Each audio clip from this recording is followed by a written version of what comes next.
अस्सलाम वालेकुम स्टूडेंट्स। आज का हमारा टॉपिक है features of Windows operating system.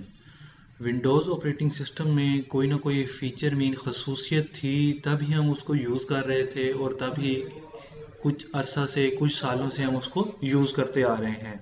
तो हम देखेंगे कौन कौन से ऐसे जो मेन फीचर्स हैं, उसकी मेन खसूसियात हैं, जिसकी वजह से हम विंडोज़ ऑपरेटिंग सिस्टम को प्रेफर कर रहे हैं, उसको तरजीह दे रहे हैं दूसरे ऑपरेटिंग सिस्टम की निस्बत। तो उसके कुछ फीचर जो है मैंने इधर लिखे हैं। सबसे पहला फीचर है मल्टीटास्किंग, उसके बाद मैंने लिखा है मल्टी प्रोसेसिंग, फिर multi user, plug and play और नेटवर्किंग। तो वन बाय वन इसको देखते हैं कि ये जो फीचर हैं, मेन फीचर मैंने हाईलाइट किए हैं, वो फीचर असल में हैं क्या और क्या काम परफॉर्म कर रहे थे कि हमें इतने वो पसंद आ गए इस विंडोज़ ऑपरेटिंग सिस्टम में कि हमने उसको मतवातर कंटिन्यूसली उसी को हम जारी रखे हुए हैं और वही ऑपरेटिंग सिस्टम बार बार यूज़ कर रहे हैं। तो सबसे पहले हम देखते हैं मल्टीटास्किंग क्या होती है। The capability of an operating system to load multiple program into memory at one time and to perform two और मोर प्रोसेसर कंकरेंटली। यानी हमने दो या दो से जायद प्रोग्राम्स को मेन मेमोरी के ऊपर, रैम के ऊपर एक ही वक्त में लोड कर दिया, एक ही टाइम में लोड कर दिया। अब सारे के सारे जो प्रोग्राम थे, वो सारे के सारे प्रोग्राम बैक एंड पे या फ्रंट एंड पे प्रोग्राम अपने अपने काम सर अंजाम दे रहे होंगे। जबकि हमारे पास सबसे पहले जो विंडोज ऑपरेटिंग सिस्टम था, विंडोज 3.x सीरीज, उसमें क्या था, वो सिर्फ वर्चुअल जीयूआई थी, लेकिन उसके बैक एंड पे क्या था, हमारे पास कंसोल लाइन इंटरफेस थी, डॉस डिस्क ऑपरेटिंग सिस्टम था। तो उसमें जो भी हम टास्क जो थे वो परफॉर्म कर रहे थे, वो असल में कंसोल लाइन जो थी, कमांड लाइन जो थी, वो परफॉर्म कर रही थी। हम उसको ग्राफिकली अटैच किए हुए थे। आहिस्ता आहिस्ता 95 में, 98 में, विंडोज 2000 में, या उसके फर्दर हम देखेंगे विंडोज एक्सपी में, 2006 में, विस्टा में, 7 में, 8 में, 8.1 में, या लेटेस्ट जो विंडो 10 है, तो उसमें जो फीचर थे, प्रीवियस इश्यूज आ रहे थे मल्टीटास्किंग में, उनको इम्प्रूव करके आहिस्ता आहिस्ता हमें उसमें बेहतरी के साथ उनको उन ऑपरेटिंग सिस्टम्स को प्रोवाइड किया गया।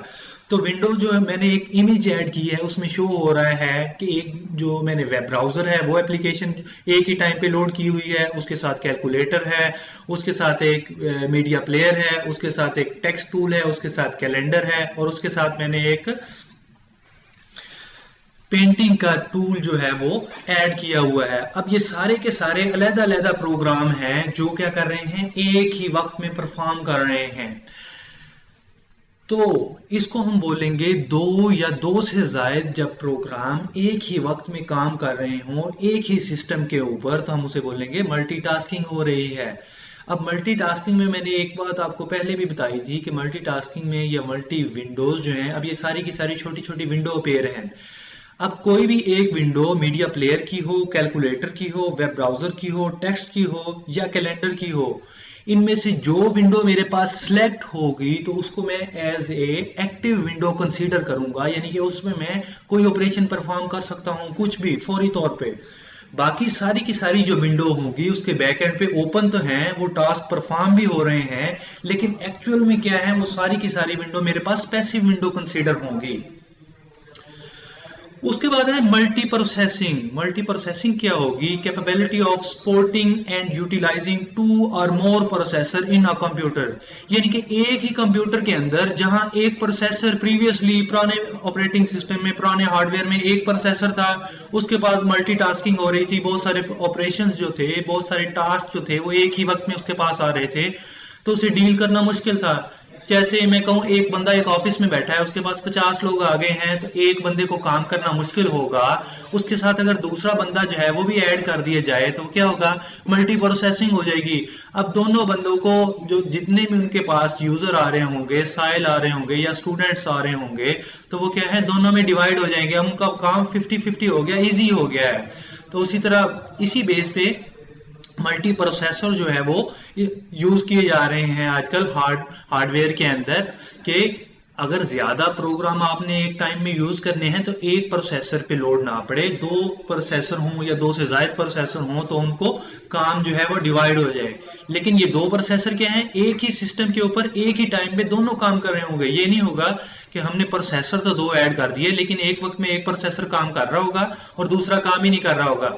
ये उस सूरत में होगा जब हमारे पास लोड थोड़ा है, यानी कि एक बंदा है तो एक बंदे को एक बंदा डील करेगा, उसी तरह एक इंस्ट्रक्शन आई है तो उसको एक प्रोसेसर डील करेगा।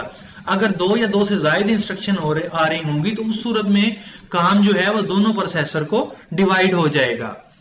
उसके बाद हमारे पास मल्टी यूजर। मल्टी यूजर क्या होगा, इट अलाउज टू और more user to use same computer at the same time और डिफरेंट टाइम। अब सेम टाइम और डिफरेंट टाइम में क्या होगा, सेम टाइम में अगर हमने नेटवर्क के थ्रू सर्वर बेस्ड कंप्यूटर लिया हुआ है तो वो क्या होगा, सेम टाइम एक ही टाइम में मुख्तलिफ यूजर उस सर्वर के साथ कनेक्ट होंगे और उधर से अपनी आईडीज बना के, अपने प्रोफाइल बना के, किस पे, उसी ऑपरेटिंग सिस्टम वाली ड्राइव पे, उसी प्राइमरी ड्राइव पे जिस पे विंडो इंस्टॉल थी, वो सारे के सारे अपनी मर्जी के सॉफ्टवेयर इंस्टॉल कर रहे होंगे, अपनी मर्जी की उनको यूजर इंटरफेस मिल रही होगी।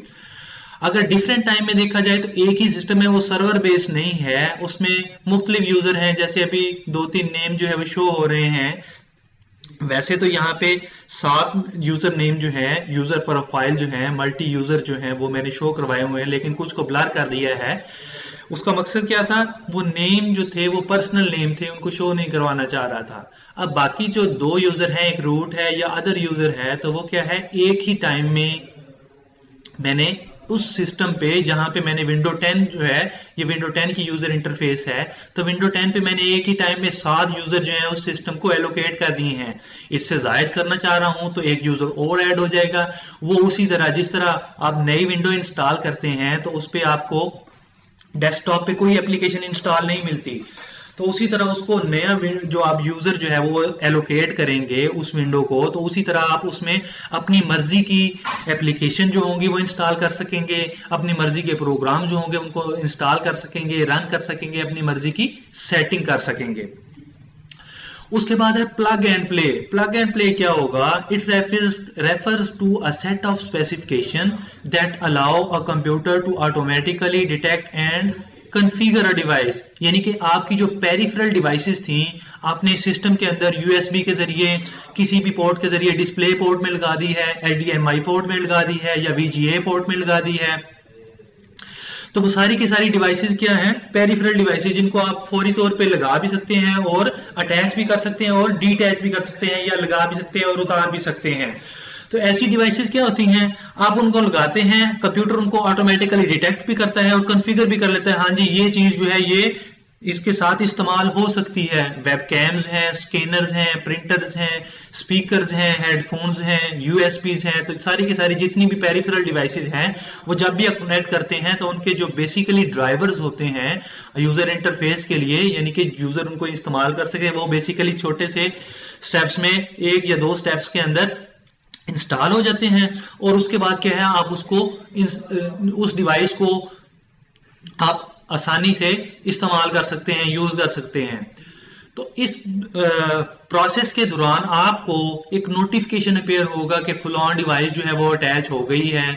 अगर उसमें कोई इश्यूज आ रहा है तो वो बताएगा ट्रबल शूट कर लें, इसको स्कैन कर लें यूएसबी की सूरत में, या ये वायरस डिटेक्ट हुआ है, एंटीवायरस एप्लीकेशन ने वायरस डिटेक्ट किया है, तो उसको क्या है, स्कैन कर सकते हैं आप। उसके बाद है नेटवर्किंग। नेटवर्किंग क्या है, बहुत ही एडवांस फीचर जो हमने देखा था, न्यू टेक्नोलॉजी विंडोज में आया था, तो वो क्या था, वो प्रोवाइड कर रहा था फीचर्स कौन कौन से, एस्टेब्लिश करने को, मेंटेन करने को और ट्रबल शूट करने को। किस चीज को, दो या दो से ज्यादा कंप्यूटर्स को, जब हमारे पास एक कंप्यूटर ने दूसरे कंप्यूटर के साथ सर्वर क्लाइंट बेस्ड हो या पीर टू पीर बेस्ड हो, दोनों सूरतों में एक सिस्टम ने दूसरे सिस्टम के साथ लोकली या मेट्रोपॉलिटन एरिया नेटवर्क की सूरत में, मैन की सूरत में, लैन की सूरत में एक दूसरे से कम्युनिकेट करना था, अपना डाटा शेयर करना था या अपनी डिवाइसेस शेयर करनी थी, तो उस सूरत में क्या हम उसको बोल रहे हैं, नेटवर्क है। नेटवर्क को हमने एस्टेब्लिश किया किसकी मदद से, इथरनेट केबल की मदद से या किसी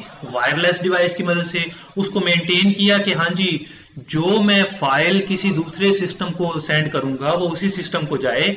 ये ना हो कि अगर एक नेटवर्क के अंदर मेरे पास 10 सिस्टम मौजूद हैं, तो मैं सिस्टम 5 को कोई एप्लीकेशन सेंड करना चाह रहा हूं तो वो सिस्टम 10 को चली जाए या सिस्टम 3 को चली जाए। तो वो क्या है, सारे के सारे नेटवर्क को मेंटेन भी करना। अगर कोई ऐसा इशू आ रहा है, कोलिजन डिटेक्ट हो रही है कि दो या दो से ज्यादा सिस्टम का डाटा आपस में टकरा के डिस्ट्रॉय हो रहा है, जिस तरह हमने पढ़ा था, कोलिजन डिटेक्ट हुई, फिर उसको अवॉइड किया, उसको रिजॉल्व किया। तो उसी तरह क्या है, ट्रबल शूटिंग में हम सारे के सारे जो इश्यूज होंगे नेटवर्क के, हम उनको रिजॉल्व करेंगे। तो आज के लेक्चर में हमने देखा कि आपके जो फीचर थे विंडोज ऑपरेटिंग सिस्टम के, मल्टीटास्किंग था, मल्टी प्रोसेसिंग था, मल्टी यूजर था, प्लग एंड प्ले था या नेटवर्किंग था। तो नेटवर्किंग की सूरत में मैंने आपको प्रीवियसली भी बताया था कि नेटवर्क्स में क्या है, विंडो नेट माई नेटवर्क्स का एक फोल्डर होता है जिसमें सारे के सारे यूजर जो भी उस नेटवर्क के अंदर मौजूद होंगे वो आपको शो हो रहे होंगे। तो इसमें जो मीडिया डिवाइसेस के नाम से एक सेक्शन बना हुआ है, उसमें सारे के सारे जो 4 यूजर हैं उन्होंने अपना डाटा शो किया है। उससे ऊपर क्या है, कंप्यूटर्स में क्या है, उन्हीं कंप्यूटर्स ने अपने सारी की सारी ड्राइव जो हैं एक दूसरे के साथ शेयर की हुई हैं। यानी कि एक नेटवर्क में उन कंप्यूटर्स के नेम शो हो रहे हैं उनकी हार्ड ड्राइव में, या उन्होंने मीडिया जो डिवाइसेस जो हैं वो शेयर की हुई हैं। तो वो सारी की सारी क्या है, आपको इस विंडो के अंदर, जो मैंने विंडो अटैच की है इस स्लाइड के अंदर, वो सारी शो हो रही होंगी। तो आज के लेक्चर के लिए इतना ही। नेक्स्ट लेक्चर में नए टॉपिक के साथ मुलाकात होगी। अल्लाह हाफिज।